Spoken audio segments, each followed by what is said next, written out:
Years ago, we were always taught to assume and take responsibility for our actions, right? If I ran over my grandmother's foot and stubbed her toe with my big wheel, man, I'm going to tell you what, it was my deal. I better apologize.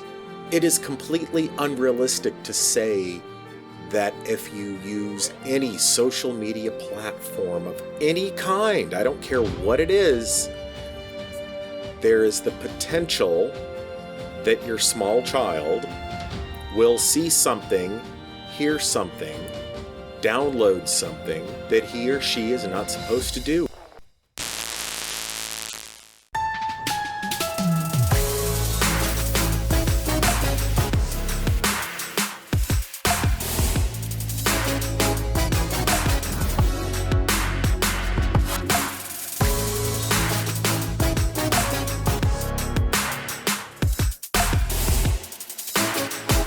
Hello guys, welcome back to another episode of The Talk. What I want to talk to you guys today about is something that I think is very relevant, it's very important, and that is this whole idea of accountability, right? I think we live in a world, a society today where nobody has to be accountable for their actions. We live in a society today where so many people say, I don't have to apologize, it's not my fault. I did nothing wrong, that's your fault, right? I ran into you, but somehow that is your fault. It's not my fault. My kids were on social media and they looked at something they shouldn't have looked at. But why am I to blame for that? Why are my kids to blame for that? That's your fault, right? That is your social media platform that's to blame, not me. Of course not. I can't do anything wrong. And I don't know really when this changed, because I am old enough and I am of the generation when years ago, we were always taught to assume and take responsibility for our actions, right? If I ran over my grandmother's foot and stubbed her toe with my big wheel, man, I'm going to tell you what, it was my deal. I better apologize. If I don't apologize, man, there's going to be some wrong to pay, you know what I mean? So I don't know what happened. I remember I was taking a golf course in college years ago. And first of all, I got to tell you guys, I'm the absolute worst golfer in the world. You got to put on your football gear when you go out golfing with me, because there's no telling where that ball is going to go. I am absolutely awful. So here I am. I'm out there, right? It's this indoor gym, green turf, it's kind of, if you want to get out there and you want to practice your swing, your chips and your putts and all that stuff, right? I enjoy it. I'm not good at it. So I'm there. I got this teacher. He kind of looks like, he's salt and pepper hair, probably in his mid to late 60s. Probably spends all of his time out on the golf course, all that stuff. And very, astute to the world of golf and the way the game is played. He was our golf instructor. It was good. He was good at what he did. It's perfectly okay that I don't have to be the greatest golfer in the world. I know my limits, ladies and gentlemen. I know what I can and can't do very well. So, anyway, to finish on with this story, here I am. I don't even know how well I'm doing in his class right now. I take my pitching wedge, and I've got one of those little, not a floater, it's lighter than a floater. Maybe it was a floater. I'm not entirely for sure. Not a solid, hard golf ball. But it wasn't one of those see-through ones. But it was light. I don't know. Anyway, I get down. I'm getting ready to take my swing. I'm in this indoor little section that we have. He's probably about 20 yards away from me, right? He's got his back to me and he's talking with another student. So I bring this back and I come down and I chip, right? And it was the most perfect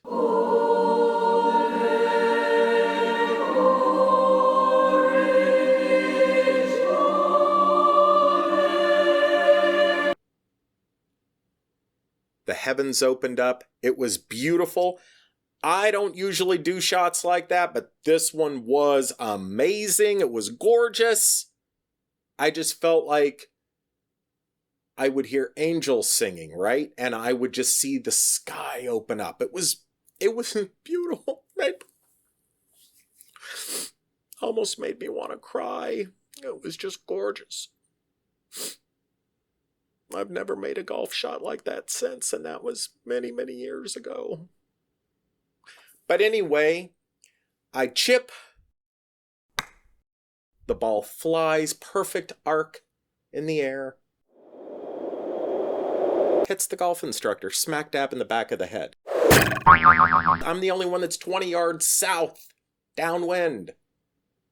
He turns around, he scratches his head, he looks at me, and he says, "You need to be careful." And I said, "I am so sorry. I apologize. I am so sorry. But you would be so proud of me because it was a really good shot. But I'm so sorry that I hit you, you know." But I felt horrible doing that. I know I digress with this story, but all of the things that I have gone through in my situation, in my life growing up, things that I've done, I was always taught that there's a certain time when I need to take some responsibility for my actions, right? I need to say, okay, I shouldn't have done this, right? My granddaughter went out and she saw a picture of such and such when she had her phone and she was on social media, or, you know, my such and such went out there and they found this and they looked up that and they saw something that they weren't supposed to see on social media, or this, you know, they did whatever it was and they weren't supposed to view that on social media. And I'm thinking to myself, at what point is it the user's responsibility, right?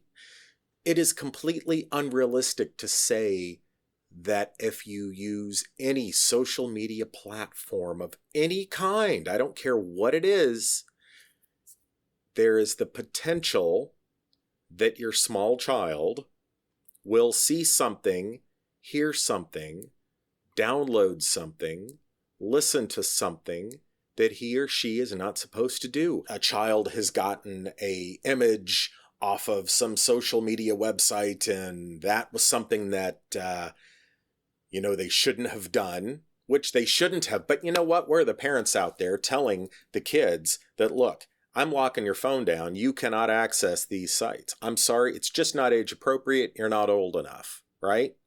When I was younger and I wanted to get into an R-rated movie, if I were able to sneak into that R-rated movie and I saw that film, which I never could because I always, when I was 20, I had the face of like a 15-year-old. But if I wanted to sneak into that movie, right, when I was young, and for some miracle they let me get through, and I saw it, and I saw something that damaged my little mind back then, 14, 15, 16, why would I think that it's the motion picture industry's fault? Why would I think that it is the movie theater's fault for letting me in if I tried to sneak in? I think that it can't all be one-sided. You can't put a blanket blame on all of these social media companies out there and say, you did something that you shouldn't do. My child was out there and they saw something, or they read an article from their grandfather, or they did this or they did that, and what are you going to do about it, huh? Because it certainly isn't my fault. Sometimes it is, sometimes it is the fault of the individual. If it is a small child, then the parents that allow that child to go out onto those social media platforms and do things out there and view things and partake in things that they are just simply not old enough to do or to make decisions of for themselves on their own yet. My 9-year-old has told me, my 12-year-old has told me, and he's kind of almost borderline, right? But my 9-year-old has told me that there are kids in his school that have iPhones or Androids or whatever, flip Motorola phone, whatever. But they have smartphones or cell phones. You know, if you are giving your child a smartphone and they're 9 years old or 10, and you are not policing that phone, locking that phone down, making sure that they can't get access to anything out there, then you, my friends, whoever it is that's out there that's doing that, needs to stop for a moment and take a little stock in what they're doing. Because there's no child that's out there that's 9 years old or 10 years old or 11 or 12, for that matter, that should have full, unrestricted access to all social media platforms, no exceptions. If my kid sees something that they are not supposed to see, it's not my fault, not my kid's fault, it's your fault, right? It's the social media company's fault. How is that possible? What I don't hear a lot of is ownership from the individuals, meaning ownership from parents who have been allowing and facilitating their children to be able to look at this content and view this information. I, for one, would not let my kid out there to look at anything that I do not personally police and watch. Like I said, they're 9 and 12 years old, and I make for damn sure that I know what my kids are watching. Not everyone does it that way, but I think that people are real quick to want to lay the blame game, right? Because that is what it seems we do today. It's always someone else's fault, never my own. I can never assume responsibility for my own actions. It's always the fault of someone else. So, in parting, I would say, if I could give you guys just a little bit of my own pearls of wisdom here, think from an introspective standpoint. I hear these stories of kids that are finding handguns or doing things where it is clear that the supervision, the adult supervision, was MIA somewhere, not present, simply not there. And we need to do everything we can to make sure that we are not just laying the blame game, but that we do have some sort of social responsibility for what we do and what our children do to all parts of life, including social media and everything else out there, that we do take responsibility for our actions, you know? I screwed that up. Man, I totally just spaced. I screwed it up. I am so sorry I cut you off in that lane in the car. I cut you off at the grocery store. That was my fault. I'm sorry about that. You know?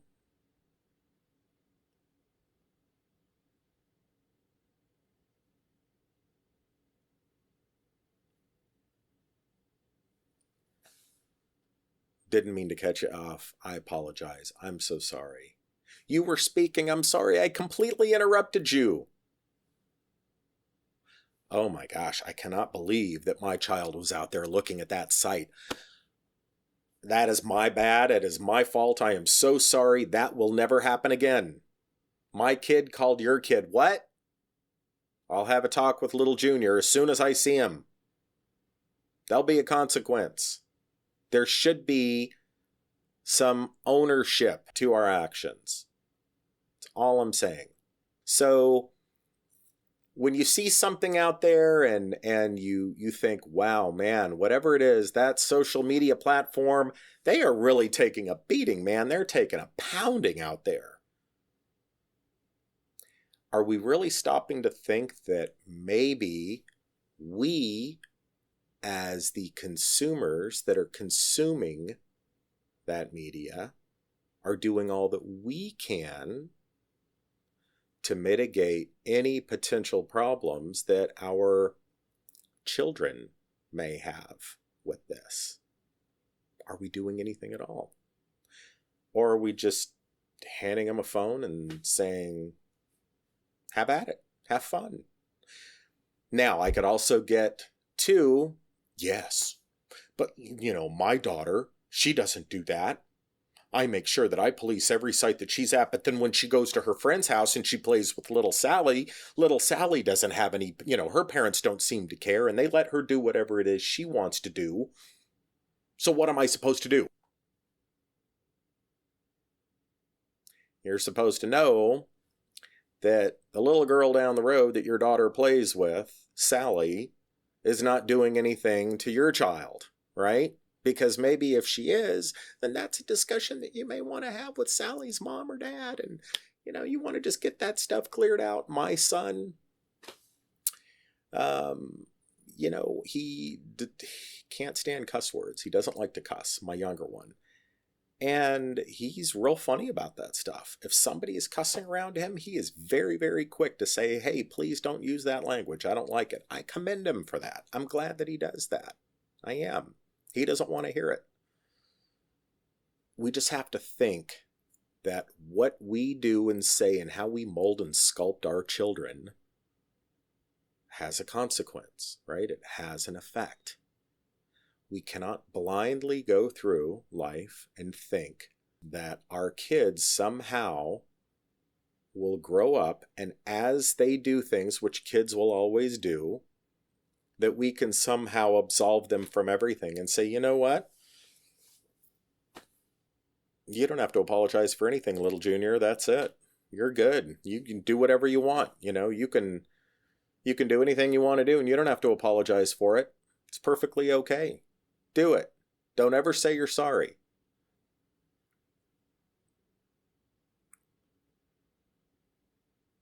Not a good way to do it. Not a good way to live. Not a good way to live. I think it can have very adverse negative consequences, and I think that it already has. Moral of the story, people, just take a little bit of responsibility for what it is you do. And know that if you do, you're going to raise children that have respect for others, that understand that saying I'm sorry isn't always a bad thing, that are empathetic, that can put themselves in other people's shoes. Nothing wrong with saying, I screwed up. Little junior, you screwed something up. You didn't do something right. That's what we're here to do, is to teach them, right? We're not here to hand them an iPhone and say, go out to every social media platform that you want. I don't care what it is you view. It's all fine. Stay out of my hair for a little bit. Well, somebody that had hair. I don't think that that's our job. I want to know what it is you're thinking. Because, people, we're all just trying to get through every single day. We're trying to just put one foot in front of us every day and do the best we can. And at the end of the day, it's got to work out. It has to. There's no other alternative. And I think it will. We just have to keep some of those things in mind. Anyway, thank you for taking a little bit of time with me today. Hope you guys have a fabulous day. Look forward to talking to you soon. Take care. Thank you guys so much for joining. Please hit the like. Thank you guys so much for coming in. Thank you guys so much for checking. Thank you guys so much for stopping by. Please hit the like, subscribe, hit the bell. I will alert you to future videos. You will be alerted to future videos that are coming out.